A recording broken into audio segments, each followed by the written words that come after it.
Final question? Just briefly on the reparations issue, I think when these issues that are so key in the United States get brought into the international context, that the U.S. government gets very defensive, and it takes an even harder line than it otherwise might. Can you give us an update on what might be happening on that front, just purely domestically, and Sure. if there can be any progress made? Yeah. First of all, I'd urge you to read the latest issue of the Harvard Law Bulletin. Just came out. It's in the HARC, where many of the older Harvard alums condemn my efforts on reparations, which means I must be on point. But it talks about that, and we are moving forward in the research on the case. We have not pushed it publicly because of we're focused on what's going on now, and reparations at the moment is the furthest thing from my mind in light of what happened September 11th. But it's not going to go away, and I am committed, as others are committed, to doing that. And what's sort of interesting and unique, I have to say this, is that all the lawyers working with me, Johnny Cochran, Willie Gary, Dennis Sweet, Alex Pires, Ajwa Ayaturo, Randall Robinson, and great experts, Cornel West, Michael Eric Dyson, Janetta Cole, Ron Walters, Manning Marable, Richard America, Dr. Rodney Hood. I can go on and on, the experts working with me.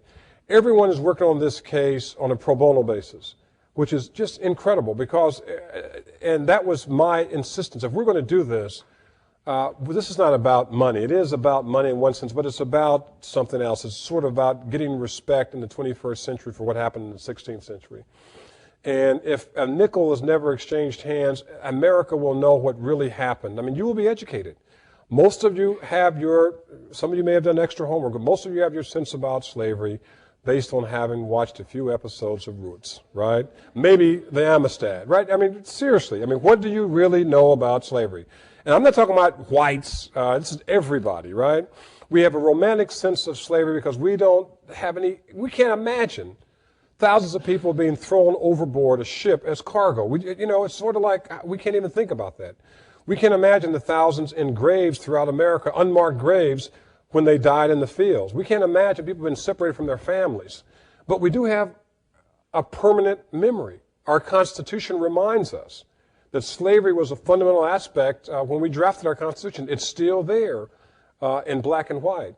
And so it's an issue that is sort of unresolved, and some people keep telling me, Ogletree, don't get involved in this issue of slavery and reparations because you're going to set back race relations. We're doing so well now. Don't bring up this controversial topic, right? On the one hand, and then I can't tell you how many African Americans are telling me, more and more conservatives saying, look, I'm against this, it's divisive, we shouldn't be going after money, it's embarrassing, I think it's a waste of our time, and I don't want to be a part of it, but just in case you're successful, here's my address. Right? So we get both points of view from people who say they aren't concerned, but they do want to collect if there's a chance. Final question, then we're going to adjourn.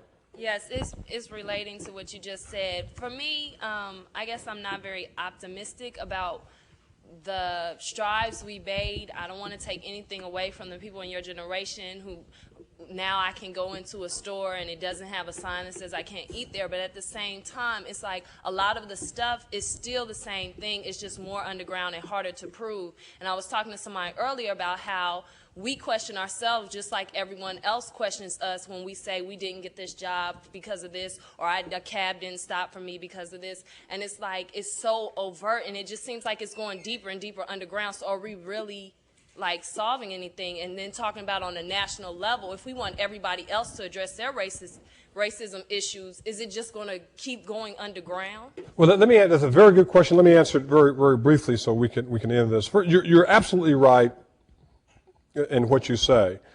That's one of the reasons I'm involved in the reparations effort, not because of the money, but I'm really involved because of all the successes we've had in America. They have never really ever trickled down to the most needy and underrepresented pockets of our community. Affirmative action helped us, right? It helped some get a job, it helped some get an education, it helped some gain some access, but it didn't help the masses in any way. And my view, which may be a minority view, is that I'm not looking for a check, right? I'm looking for whatever comes out of this to do what we've never really done, to help the bottom.